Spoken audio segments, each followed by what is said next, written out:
Halo sahabat Qurani Marim yang terkasih, kembali lagi bersama saya Pastorius Fernandes Mamatus dalam Renungan Harian Kamis 15 Oktober 2020. Hari ini merupakan suatu peringatan wajib Santa Teresia dari Yesus, perawan dan pujangga gereja. Apa kabar? Saya berharap Anda semua tetap sehat, baik dan tetap semangat. Bapak Ibu Saudara-saudari yang terkasih, mari kita siapkan hati dan pikiran kita untuk bersama-sama mendengarkan sabda Tuhan. Mari kita awali permenungan kita pada hari ini dengan menandai diri kita dengan tanda kemenangan Kristus. Dalam nama Bapa dan Putra dan Roh Kudus. Amin. Bacaan pertama diambil dari surat Rasul Paulus kepada jemaat di Efesus, bab 1 ayat 1-10. Dari Paulus, Rasul Kristus Yesus oleh kehendak Allah, kepada orang-orang kudus di Efesus, orang-orang yang percaya dalam Kristus Yesus. Kasih karunia dan damai sejahtera dari Allah Bapa kita dan dari Tuhan kita Yesus Kristus menyertai kalian. Terpujilah Allah dan Bapa Tuhan kita Yesus Kristus, yang dalam Kristus telah mengaruniakan kepada kita segala berkat rohani di surga. Sebab di dalam Dia Allah telah memilih kita sebelum dunia dijadikan, supaya kita kudus dan tak bercela di hadapannya. Dengan kasih Allah telah menentukan kita menjadi anak-anak-Nya oleh perantaraan Yesus Kristus, sesuai dengan kerelaan kehendak-Nya, supaya terpujilah kasih karunia-Nya yang mulia, yang dianugerahkannya kepada kita dalam Dia yang dikasihinya.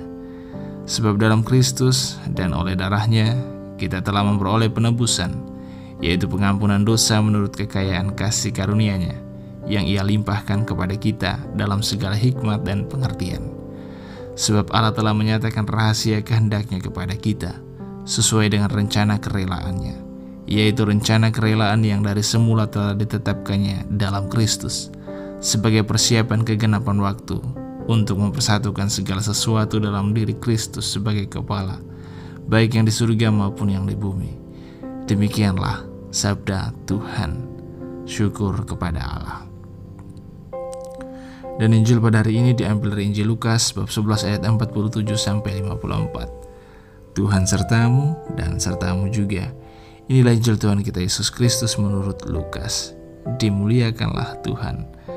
Sekali peristiwa tatkala duduk makan di rumah seorang Farisi, Yesus berkata, "Celakalah kalian, sebab kalian membangun makam para nabi, padahal nenek moyangmu lah yang telah membunuh mereka.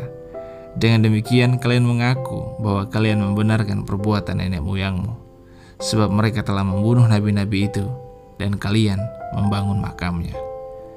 Sebab itu hikmat Allah berkata, Aku akan mengutus kepada mereka nabi-nabi dan rasul-rasul, tetapi separuh dari antara para nabi dan para rasul itu akan mereka bunuh dan mereka aniaya.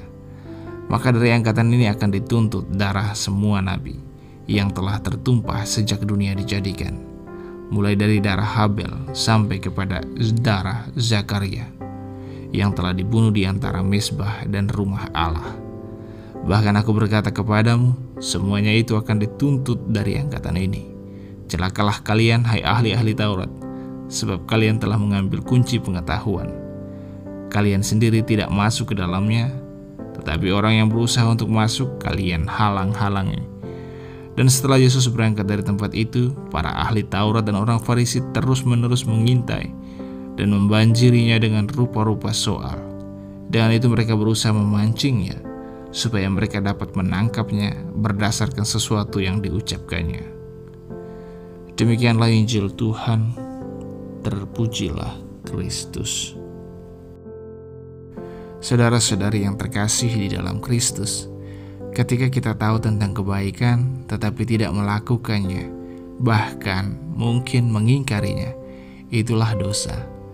Atau ketika kita tahu sesuatu itu jahat tetapi kita tetap melakukannya, yaitulah dosa. Hari ini Yesus mengecam bahkan mengutuki orang Farisi dan ahli Taurat yang dalam kesehariannya merasa diri paling benar dan tahu segala hal yang berkaitan dengan hidup suci. Benar bahwa mereka tahu tentang hukum Taurat dan segala ketentuan yang baik dari nenek moyang mereka, tetapi mereka hanya tahu saja, tidak pernah melakukannya demi mendapatkan keselamatan. Mereka hanya ingin terlihat baik, tetapi dalam hati mereka penuh dusta dan kebusukan. Itulah mengapa Yesus pernah mengatakan bahwa mereka itu seperti makam yang luarnya terlihat indah, tetapi dalamnya penuh dengan tulang belulang dan kebusukan. Mereka tahu tentang yang baik tetapi tidak pernah melakukannya. Dan yang lebih fatal adalah ketika mereka tidak melakukan yang baik, tetapi mereka juga menghalang-halangi orang yang ingin berbuat baik. Itulah yang sangat dibenci dan dikecam oleh Yesus.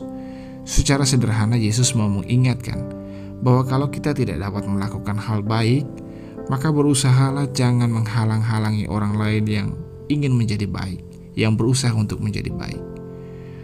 Ada kecenderungan manusiawi yang sering muncul, yakni merasa iri bila ada orang lain yang berbuat baik atau menjadi baik.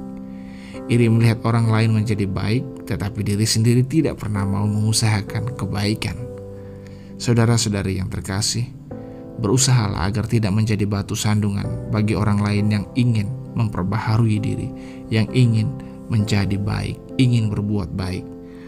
Salah satu contoh kecil yang biasa terjadi ketika seseorang yang awalnya malas ke gereja kemudian berubah menjadi begitu rajin ke gereja. Ada saja orang yang kemudian berkata, "Wah, orang suci mau ke gereja." Komentar-komentar seperti itu tidak jarang menjadi suatu batu sandungan. Orang menjadi malu dan memilih tidak lagi ke gereja daripada nanti dikatai sok suci. Atau kemudian ada juga yang malas bekerja karena takut dikatakan sok rajin. Saudara-saudari yang terkasih, semoga kita semua hidup rukun dan berlomba untuk menjadi pribadi yang baik tanpa harus saling menjatuhkan satu sama lain. Salam sehat, Tuhan Yesus memberkati. Dalam nama Bapa dan Putra dan Roh Kudus. Amin.